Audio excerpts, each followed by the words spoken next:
சென்னையில இருக்கிறவங்கலாம் கொஞ்சம் உஷாரா இருங்க. ஏன்னு கேட்டா, மட்டன் எங்க வாங்குனாலும் அது மட்டனா, என்ன கருமமே தெரிய மாட்டுது. ஒரு நாள் நாங்க மட்டன் வாங்குனோம். மட்டன் வாங்குனா ஒரே ஸ்மெல் அடிக்குது. அப்புறம் சரி கழுவிட்டா போயிடும் அப்படின்னு சொல்லிட்டு மஞ்சத்தூள், உப்புலாம் போட்டு நல்லா கழுவுனோம். அதுக்கப்புறம் வந்து செய்ய ஆரம்பிச்சுட்டோம். செஞ்சுட்ட பிறகு எங்க அம்மா வந்து எப்பவுமே என்ன டெஸ்ட் பண்ணுவாங்க. "நீ ஃபர்ஸ்ட்டு சாப்பிட்டு பாரு. நல்லா இருந்தா என்கிட்ட சொல்லு. நீ தான் கரெக்ட்டா கண்டுபிடிப்பன்னு" சொல்லிட்டு. அது வாயிலே வைக்க முடியல. அப்ப கூட சரியான கப்படிக்குது அது. அதனால நாங்க மட்டன் அப்படி மட்டன் செய்யணும்னு எங்களுக்கு தோணுச்சுன்னா, ஊர்லேருந்து மட்டன் வாங்கின்னு வர சொல்லுவோம். அதுக்குன்னு ஊருனா ரொம்ப ஊர் இல்ல. சென்னைக்குள்ள அவுட் ஆஃப் சிட்டியா இருக்குல்ல, கும்மிடிப்பூண்டி அங்க தான் வாங்கின்னு வர சொல்லுவோம். அத வாங்கின்னு வந்து செய்வோம். இங்க சென்னையில வந்து நாங்க வாங்குறதே கிடையாது மட்டன். Only chicken. எங்க அம்மா சிக்கன் அது கூட சாப்பிட மாட்டாங்க. சரி வீடியோக்குள்ள போலாம். மட்டன் பிரியாணி தான் இன்னைக்கு சீரக சம்பா போட்டு பிரியாணி பண்ண போறேன். அது எப்படின்னு உங்களுக்கு சொல்றேன். ஈஸி மெத்தட் தான்.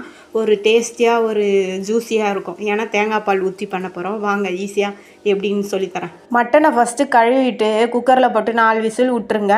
நல்லா வேக தேவையில்ல. பாதி வேக்காடோட நிறுத்திடுங்க. அப்புறம் வந்து டம்மில் போட்டால் கரெக்டாக வெந்துடும். அப்புறம் தேவையான எண்ணெய் ஊற்றிக்குங்க. எண்ணெய் ஊற்றிட்டோன்னே அதுக்கப்புறம் வந்து ஸ்பைசஸும் வெங்காயமும் போட்டு நல்லா ப்ரௌன் கலராக வதக்கி விட்ருங்க. அதுக்கப்புறம் வந்து புதினா ஒரு கைப்பிடி, கொத்தமல்லி ஒரு கைப்பிடி எடுத்து நல்லா அலசிட்டு அதில் போடுங்க. அதுவும் கொஞ்சம் நேரம் வதக்கி விடுங்க. அதுக்கப்புறம் இஞ்சி பூண்டு பேஸ்ட்டு வந்து நாங்கள் தட்டி போட்டிருக்கோம். அதேமாதிரி நீங்கள் தட்டி போடுங்க. தட்டி போட்டிங்கன்னா அது ஒரு ஸ்மெல்லு அரோமாவும் நல்லா வாசனையாக இருக்கும். நீங்கள் சாப்பிட்ட பிறகு கையை மோந்து பார்த்தாலும் அவ்வளோ ஸ்மெல்லாக இருக்கும்.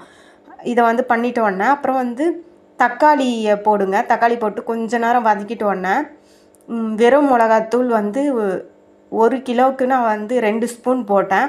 உங்களுக்கு எவ்வளோ தேவையோ ரொம்ப காரமாக இருந்தால் போட்டுக்கோங்க இன்னும் எக்ஸ்ட்ரா. அதுக்கப்புறமா வந்து அது கொஞ்சம் வதக்கிட்டோன்னே மட்டன் இருக்குல்ல, மட்டன் எடுத்து போட்டுட்டு அதை கொஞ்சம் நேரம் வந்து எண்ணெயிலே ஃப்ரை பண்ண விட்டேன். அதுக்கப்புறமா வந்து தேங்காய் பால் நாங்கள் அரைச்சி வச்சுருந்தோம். அப்புறம் அளவு எடுத்துட்டு தேங்காய் பால் ஊற்றிட்டோம். ஊற்றிட்ட பிறகு அது வந்து உப்பு போட்டு நல்லா கொதிக்க விட்டுட்டு அப்புறம் வந்து சீரக சம்பாவை நல்லா கழுவிட்டு அதில் போட்டு தண்ணியும் சீரக சம்பா அரிசியும் ஒரே லெவல் ஆகிட்டோன்னே நீங்கள் டம் போட்டு 20 மினிட்ஸ் விட்டுட்டு அதுக்கப்புறமா இறக்கிறதுக்கு முன்னாடி லைட்டாக நெய் ஊற்றிட்டு இறக்கி எல்லாருக்கும் சர்வ் பண்ணி சாப்பிட்டிங்கன்னா அவ்வளோ நல்லாயிருக்கும். டேஸ்டியாக எம்மியாக இருக்கும். ட்ரை பண்ணி பார்த்துட்டு என்னோடய ரெசிபி எப்படி இருக்குன்னு சொல்லுங்கள். ஓகே, பாய் பாய்.